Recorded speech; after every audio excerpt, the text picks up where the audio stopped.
సినిమాల్లో హైందవ ధర్మం మీద దాడి ఎలా జరుగుతుంది, హైందవ ధర్మ హననం ఎలా జరుగుతుంది అనేది ఒక 3 కోణాల్లో 3-4 ఉదాహరణలో క్లుప్తంగా విభజించి వివరించే ప్రయత్నం చేస్తాను.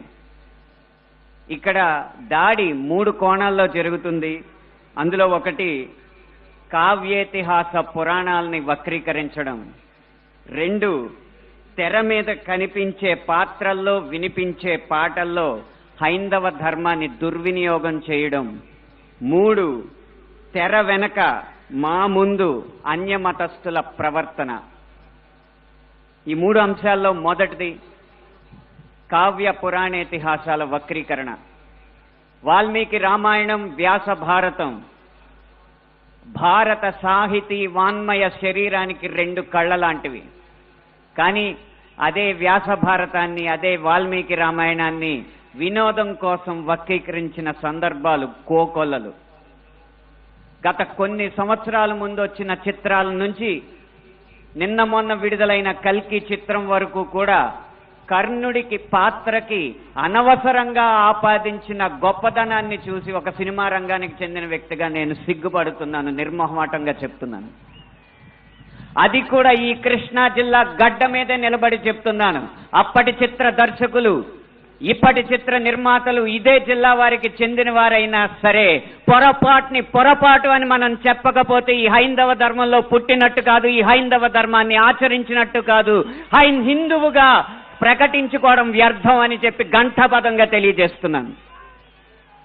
ఇప్పుడే ఈ సభలో, ఈ గొప్ప సభలో సత్యవాణి గారిని అభినవ ద్రౌపదిగా వక్తలు అభివర్ణించారు.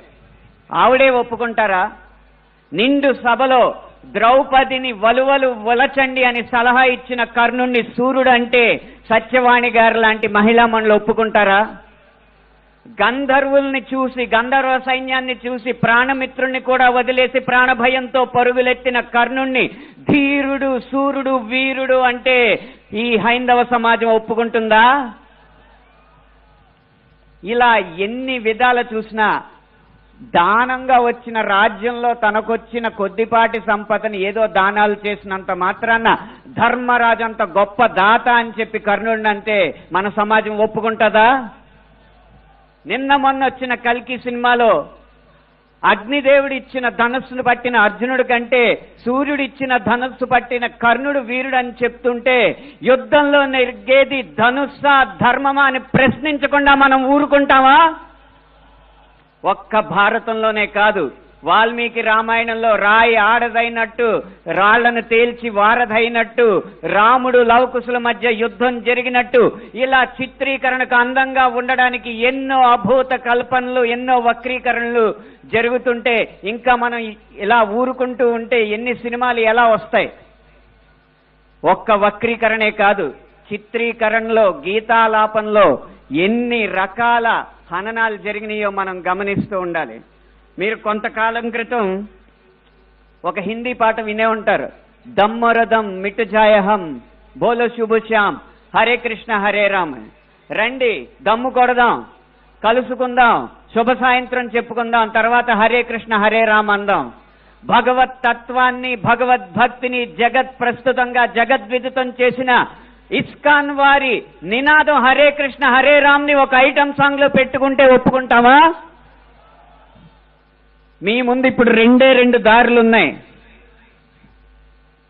కాళీ అన్న సినిమా డాక్యుమెంటరీ పోస్టర్లో కాళికామాత సిగరెట్ కాలుస్తుంటూ ఒక పోస్టర్ వేస్తే మన ముందు 2 దారులు ఉన్నాయి. ఒకటి నిమ్మకు నీరెత్తినట్టు కూర్చోవడం, 2 నిగ్గదీసి నిలదీయడం. మీ దారి 1, 2? పీకే అన్న సినిమాలో రాయి మీద పాన్ పరాగూసి అదే శివలింగం అని చెప్పి వెటకారం చేసి అన్య మతస్థుల మందిరాల్లోకి మాత్రం వెళ్లకుండా వాళ్ళు తరిమి కొట్టినట్టు తెలివిగా తప్పించుకున్నారు. అప్పుడు మన ముందు 2 దారులు ఉన్నాయి, నిమ్మకు నీరెట్టినట్టు నుంచోవడం, నిగ్గదీసి నిలదీయడం. మీ దారి 1, 2?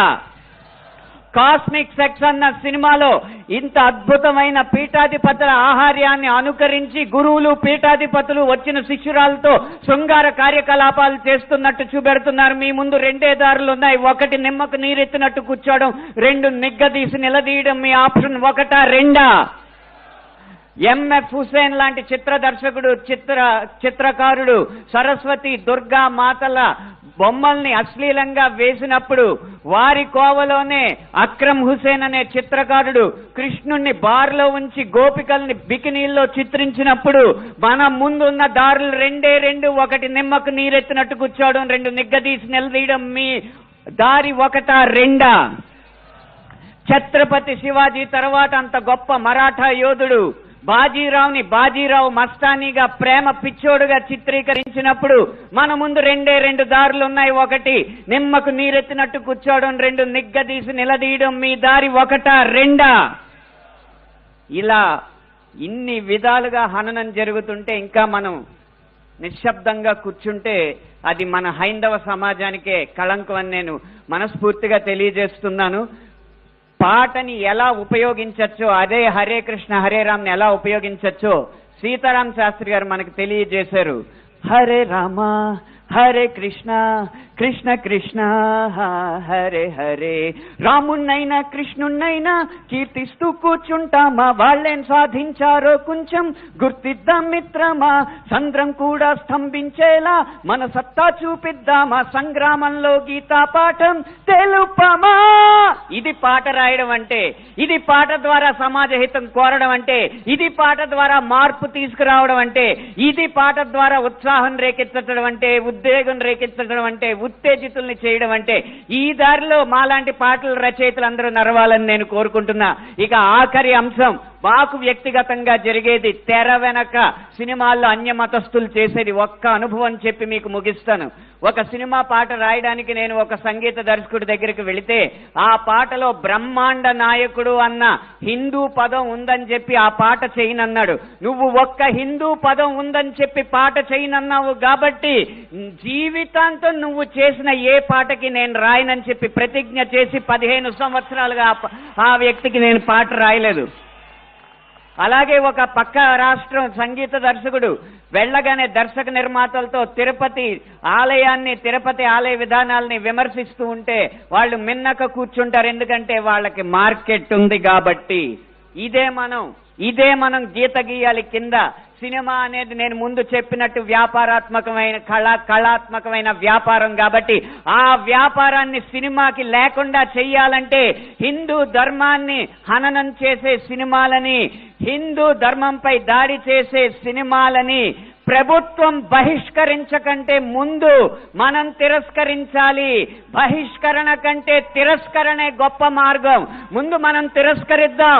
వాటికి వ్యాపారం రాదు, డబ్బులు రావు. డబ్బులు రాకపోతే ఏ నిర్మాత వచ్చి హిందూ ధర్మాన్ని హననం చేసే సినిమా తీస్తాడో మనం చూద్దాం. భం భం భం భం భళా భళా మోగిందిర శంఖారావం, ఇది హైందవ శంఖారావం. హిందూ బంధువులందరొక్కటై ముందుకే గమని భావం, ముందు చూపాలి ప్రభావం. 3 నిమిషాల ఈ పాట రాసే అవకాశాన్ని, 5 నిమిషాల ఈ ప్రసంగం చేసే అవకాశాన్ని నాకు ఇచ్చిన ఈ నిర్వాహకులకి వేవేల పాదాభివందనాలు తెలియజేసుకుంటూ జై హింద్, జై శ్రీరామ్.